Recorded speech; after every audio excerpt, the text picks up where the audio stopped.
Molt bona nit, benvinguts a l'Esport. Un dilluns més amb males notícies pel Divina Joventut. Xavi Ballesteros, bona nit. Molt bona nit, Tuti.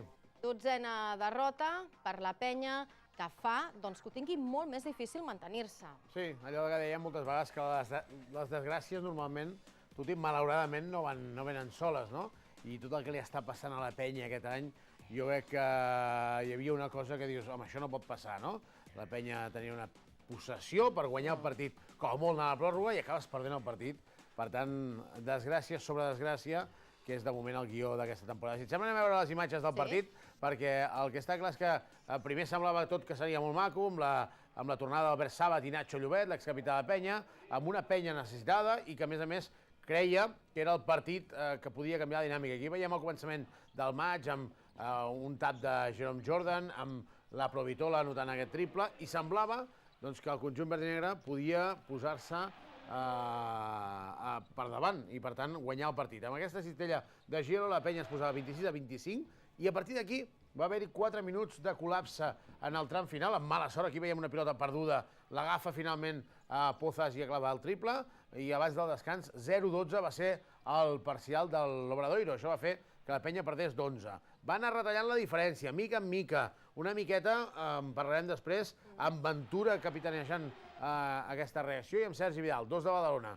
Aquí veiem una acció clau per intentar la penya posar-se dins el partit, aquest triple de Kulvietis. Es va empatar el marcador. Aquí veiem Llobet anotant aquesta cistella, la resposta van ser 2 tirs lliures que també va servir per empatar, i la penya tenia aquesta possessió per guanyar el partit. I aquí va arribar la polèmica. La jugada de la Provitola, segurament aquí hi ha la primera falta, quan salten els jugadors per sobre, allò de no respectar el cilindre, i aquí veiem com anota l'àrbitre Cortés, Carlos Cortés, el principal, l'anul·la, i per tant la penya no només no guanya, no només va a la pròrroga, sinó que la falta en atac fa que Nacho Llobet tingui 2 tirs lliures, anota el primer i sentencia el partit. Derrota doloríssima, 12a derrota consecutiva, i la penya que es queda enfonsada a la cua de la classificació. Jo no soc àrbitre, però no pot ser, no pot ser. Estem com estem, hem donat tot, el pavelló estava ple, i això no ho he vist mai. Jugo de fora i ho entenc, no? Però jugant a casa, ja et dic, no? Per mi és molt fort, però bueno, no hi ha un altre que seguir, lluitant. Ja et dic, no? Potser hem de lluitar contra tot, no? Aquest any no només hem de lluitar contra 5, hem de lluitar contra tothom. Contra els problemes del club, contra els problemes nostres, contra els problemes de l'equip, contra els problemes... I a sobre si hem de lluitar contra algú més, ja cada cop es más difícil. Lo único que digo de la última jugada es que me sabe mal que se pite una falta a un jugador que no para de hacer flopping durante todos sus partidos. Porque lo de Nacho Llobet es una vergüenza. Y me sabe mal, perquè és un jugador salido d'aquí. Que no pensin que ens rendirem.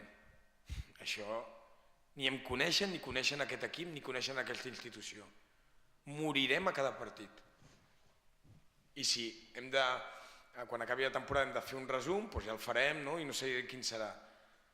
Però anem a Tenerife a guanyar.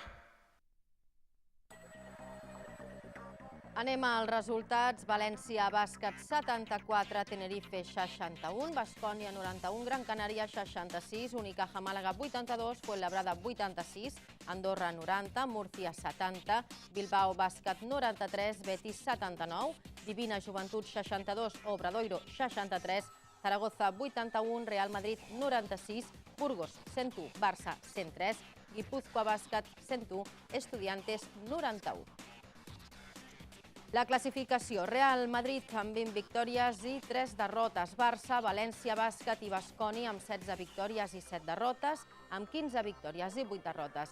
Fuenlabrada, Unicaja, Màlaga, Andorra i Gran Canària amb 14 victòries i 9 derrotes. Tenerife amb 12 victòries i 11 derrotes. Amb 11 victòries i 12 derrotes, Obradoiro i Múrcia. Guipúzcoa Bàsquet amb 10 victòries i 13 derrotes.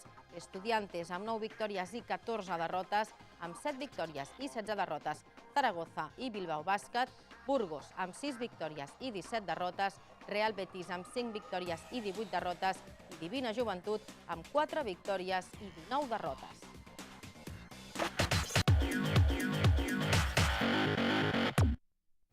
la penya, Xavi, ho deies ara, tenia la pilota, podia haver guanyat el partit, però una mala decisió arbitral també hi va tenir molt a veure. Sí, i a més la volem posar a l'antida perquè tenim una imatge que és claríssima, que és la que va fer l'Andreu Alier, just des de sota, però després també tenim les repeticions. Primer hem de dir que quan salta la Provitola hi ha una cosa que es diu el cilindre, l'espai del jugador. Veurem que aquí Radovic va cap allà i, per tant, com que va amb velocitat, no pot saltar cap amunt. Per tant, això ja seria falta. Però és que, a més, en la repetició es veu com l'àrbitre Cortés, aquí el veiem en el fons de la imatge a l'esquerra, xiula la falta un cop ha entrat la...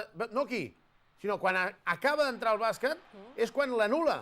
No xiula la falta quan la podria haver vist al contacte, sinó és un cop agafat la pilota i ha notat. Aquí veiem com Llobet i David Navarro xoquen entre ells. No és que sigui Jordan, sinó xoquen entre ells. I, per tant, el que deia de flopping, flopping vol dir fer teatre. És el que va passar en el partit. Per tant, claríssima la imatge. Hem de dir que el responsable Paco Monjas va trucar, el responsable d'arbitratge de CB va trucar al club per disculpar-se, tot i que això, evidentment, no serveix per res ja, perquè no es pot canviar el resultat. I quan pitjor estava l'equip, apareix Albert Ventura i encomana d'aquesta actitud positiva a la resta, no? Sí, jo crec que va haver-hi una situació on... Aquí veiem Albert Ventura a la primera acció ja animant el públic, no? Ventura és un jugador, per mi, indiscutiblement clau, perquè és de Badalona, perquè coneix la realitat del club, perquè té esperit, té aquell caràcter. No podia jugar el partit mitja hora abans perquè té l'ull inflat, l'hem vist. Morat, de l'un entrenament, el tenia inflat, no podia veure'l i va voler-ho. Aquí veiem una acció que és allò de no falta de respecte. Es tira a terra, s'havia esgotat la possessió i li xiula falta l'àrbitre. Jo crec que la penya ha arribat a un punt, i ho parlàvem abans precisament amb els tècnics, no? S'ha perdut el respecte també en el joventut.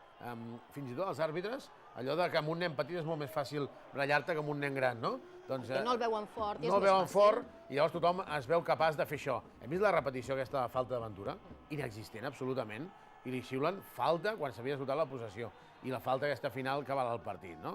Per tant, doncs, Ventura, que continua sent per mi l'alma mater d'aquest equip, i està clar que l'equip no rendirà, però també és veritat que no rendir-se no vol dir guanyar, que és el que necessita urgentment la penya. Li van aixecar el càstig a Neno Dimitrijevic, però el que va jugar tampoc va encertar gaire. No, aquí veiem Zagars, que és el que va debutar contra el Baskonia, s'havia de decidir entre un i altre, i Dimitrijevic la veritat és que va tenir minuts, però va tenir uns molt mals minuts. Veurem alguna imatge de quan va sortir de suplent. És molt important que Dimitrijevic estigui bé, perquè la Provitola és molt bo, però no pot jugar 40 minuts. Tuti, aquí veiem el moment que entra Dimitrijevic, i tot el que va fer ho va fer malament. Fins i tot una situació on roba una pilota, veurem ara com roba la pilota, i en lloc d'agafar-la, la passa per darrere l'esquena i la torna a perdre. Per tant, suma de desgràcies, aquí una esbroncada de Carles Duran cap a Dimitrijevic, mentalment ja no hi és, i per tant veurem què passa si en el pròxim partit viatja Zagars, no viatja Zagars, torna Dimitrijevic a la convocatòria, o què és el que passa, però està clar que ara es necessita aquí una altra pèrdua, que sobretot estigui tothom sumant per intentar sortir del pou.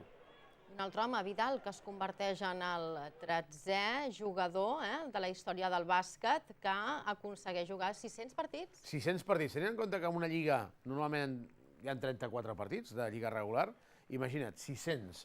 Vol dir que ha estat molts anys i a més té una cosa que crec que és destacable, Sergi Vidal, que ha estat molts anys a clubs capdavanters. A Baskonia, sobretot a Vitòria, molts anys, al Madrid, a l'Unicaja, també sota la penya, va estar a Guipúscoa en els millors anys de la història, i per tant té molt mèrit el que està fent Vidal, per mi un luxe també que pugui estar en el joventut.